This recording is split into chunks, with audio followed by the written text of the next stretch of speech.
अब मुक्तिनाथ मन्दिरबाट निस्किँदैछौँ है। ए मुक्तिनाथ मन्दिर माथि छ, हामी चाहिँ अब यहाँबाट निस्किन लाग्यो है त। अनि म चाहिँ स्कुटरमा छु। मुस्ताङको सेउ किनेको छौँ है। मुस्ताङको सेउ बवाल हुने रहेछ।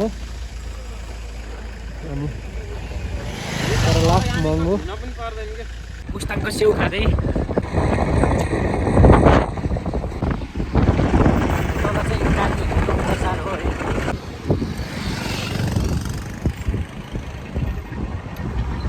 ल हाम्रो अब यहाँ खानपिन भयो है। अब हामी लाग्नुपर्ने हुन्छ अप्पर मुस्ताङको लागि। एकदम मिठो खुवाउनु भयो, तिनीहरूलाई धेरै धेरै धन्यवाद। अब हामी अप्पर मुस्ताङको लागि निस्किनु पर्ने हुन्छ यहाँबाट। हाम्रो बाइकहरू त्यहाँ छ। यहाँबाट भ्यू चाहिँ बवालै छ है। हिमालको भ्यू हेर्नु सक्नुहुन्छ। बवाल छ। बाटो पनि यता त नाइस रहेछ त। अब चाहिँ अफ रोड स्टार्ट। माथि अझै खतम छ अरे। हामी यहाँसम्म चाहिँ दुःखले आइयो। अप्ठ्यारो बाटो, लास्ट अप्ठ्यारो छ। दुईजनाले हुनुहुन्छ यहाँ ग्रुपहरू, सँगसँगै भइन्छ होला। बवाल छ, बिग ठाउँ छ है। दिराङमाको डाँडामा चाहिँ हल्का हिउँ पनि रहेछ। यसो असिम दाइ तान्छ। यहाँ चाहिँ हामी यसो रोकिएका छौँ। लास्ट ठुलो डाँडाहरू छ है। अगाडिबाट भेडाहरू आउँदैछन् है। ओहो कति धेरै हो। सबको सिङमा रातो रातो छ त। सेम बाख्रा जस्ता तर अलि ठुला।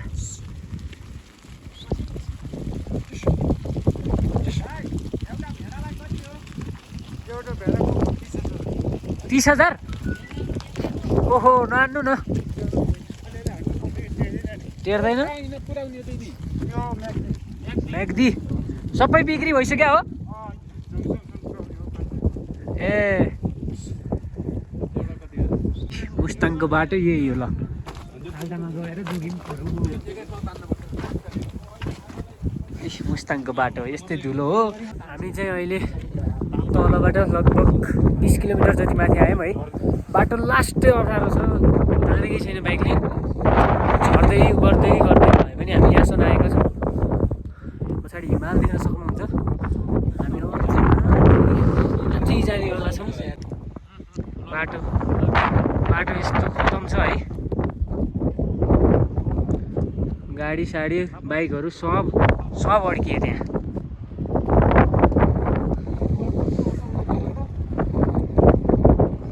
ओहो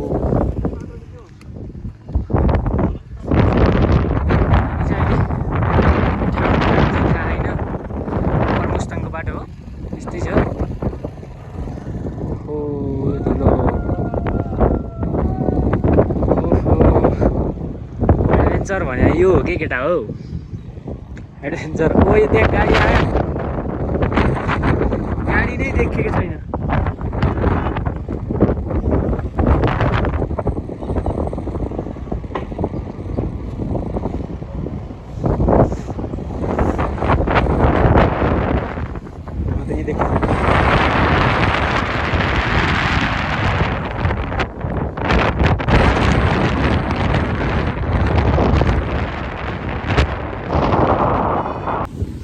त्यही हो बाटो, स्कुटर आउँदैन यहाँ राम्रोसँग।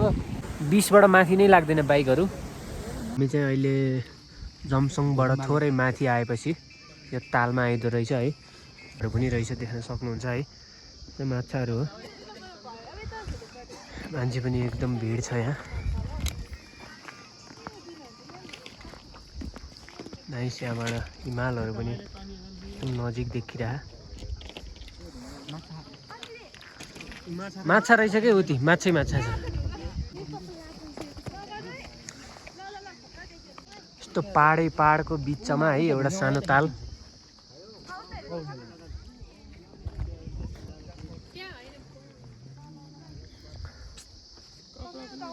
एकदम राम्रो लाग्यो।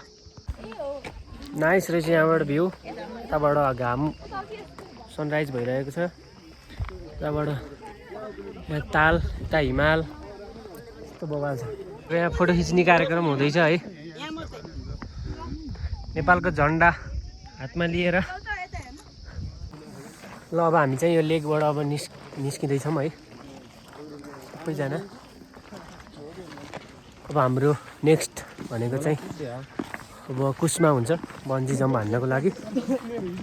एकदम सेउहरू किन्ने एकदम भिड छ, धेरै नै भिड थियो, अहिले त गइसक्यो। यहाँ चाहिँ लोकल सेउहरू है, मुस्ताङको सेउ टक्क यो सबै मुस्ताङको सेउ हो। अनि यहाँ 150 देखि स्टार्टिङ प्राइस अनि कति 200 सम्म रहेछ। हामीले चाहिँ स्कुटरको मोबिल चेक गरेर होइन ब्रेक स्रेक कसेर अब हामी चाहिँ पोखरा लगाइराख्ने। यस्तो छ, यसको डबल स्ट्यान्ड चाहिँ भाँचिएछ ल। यहाँबाट चाहिँ यो हिमालको भ्यू पनि बवाल, हिमाल त होइन रहेछ, टाकुरा भन्छ होला सायद यसलाई। यता पनि छ, यता पनि छ।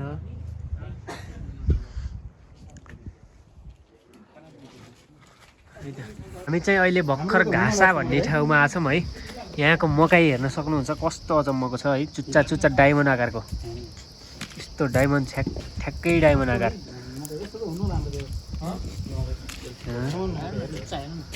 कस्तो चुच्चा मकै हो, व्यवस्थित तरिकाले राख्नु भएको रहेछ है, खतरा रहेछ। अर्को पनि रहेछ नि त योमा पनि, यसमा पनि चुच्चा छ, यसमा पनि चुच्चा छ, राता मकै यता पनि। हाम्रो घरतिर पाउने चाहिँ यस्तो रहेछ, यता पनि पाउँदो रहेछ तर ठुला दाना हुने रहेछ।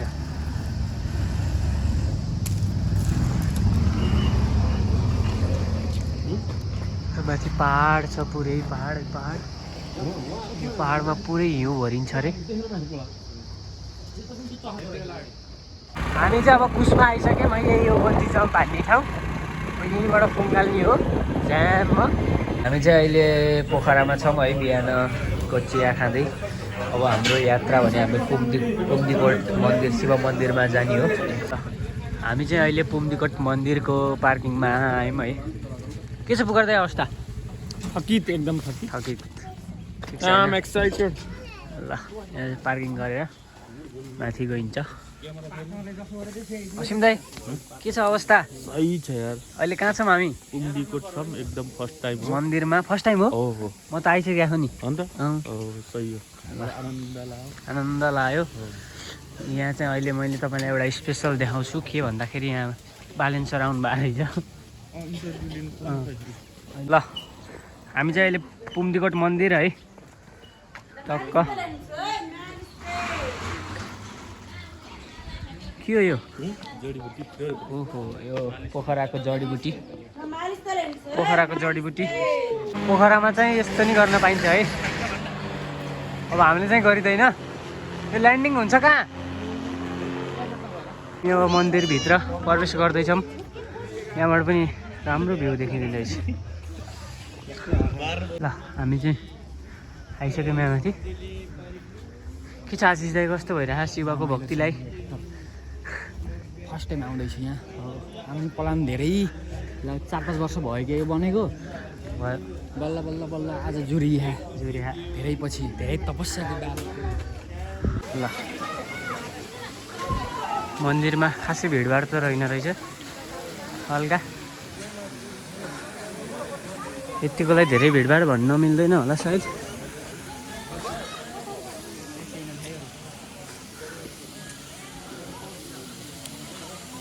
शिवजीको डमरू के छ? पोखरा चाहिँ यही हो तर देखेकै रहेन रहेछ, कुहिरो लाएर। यो चाहिँ अब शिव मन्दिरबाट अब हामी घरतिर कैलाश पर्वत गएर आउने भयो। हाम्रो यात्रा अब घरको मटकामा चिया पाकेको माटो बालुवाको चिया। गाली खाइसन् त के छ यहाँको अवस्था? शिवको 108 वटाको के बुझ्नु भएको रहेछ भनिदिनु पर्यो। मैले चाहिँ के बुझेँ भन्दाखेरि यो चाहिँ पूजाआजा भन्दा पनि विशेष गरी यो चाहिँ बिजनेस जस्तो देखियो यहाँ आउँदाखेरि। बिजनेस त्यस्तो हो, बिजनेस त बिजनेसै हो। धार्मिक भनेको बिजनेसै हो एउटा हो नि त, तर पनि आस्था कम, बिजनेस ज्यादा। बिजनेस त यो पोखरामा पनि हाम्रो एउटा बालेन सर जस्तै देखिने तपाईँले टिकटकमा देखिरहनु भएको होला है। सेकेन्ड ह्यान्ड बालेन के छ हजुरको नाम? मेरो नाम राजन हो। हजुर मेरो जन्मथलो स्याङ्जा वालिङ हौ। हजुर अब धेरैले अब बालेनको अब रूप भन्नुहुन्छ होइन, म बालेन शाह त होइन, मेरो आफ्नो व्यक्तिगत आफ्नो चाहिँ एउटा नेचुरल हो यो होइन। तर तपाईँको यो कोट प्यान्ट यो टोपीमा त ठ्याक्कै बालेन शाह जस्तै देखिएको छ। यो चस्मा पनि बालेन शाहले लाउने जस्तै रहेछ है। अनि के छ तपाईँ यहाँ मन्दिरको नजिकै बस्नु भएको रहेछ, के छ अरू हजुरको? यहाँ आउने कतिजना झुक्किनुहुन्छ? यहाँ अहिलेसम्म लगभग 4 लाख जतिले भन्नुभयो होला। यो गेटअपमा बस्दाखेरि त धेरै नै झुकिन, हामी नै झुकिसक्यौँ। 3-4 लाख जतिले भन्नुभएको छ होइन। हो अब मैले अब कसैलाई अब राम्रै सोच विचार राख्ने हो, राम्रो सोच विचार एउटा व्यक्तिले राख्न। हजुरको टिकटक आइडी मेरो के छ? टिकटकहरूमा मेरो आफ्नो पर्सनल मैले बनाएको छैन, हजुर अरूले राखिदिँदा हो। अरूहरूले राखिदिनुहुन्छ। राम्रै भ्युजहरू गएको छ, हजुर हजुर कमेन्टहरू त अब सामान्य अब भइहाल्छ है। हजुर हजुर हजुर सबैलाई एउटै मान्छे मन नपर्न पनि सक्छ। सही हो। अब देशमा अब चाहिँ झन्डा अड्केको रहेछ, देवी दाइले झन्डा हाल्दै हुनुहुन्छ यस्तो भिडमा। त्यहाँ फोन खोज्दै हुनुहुन्छ। ल देवी दाइ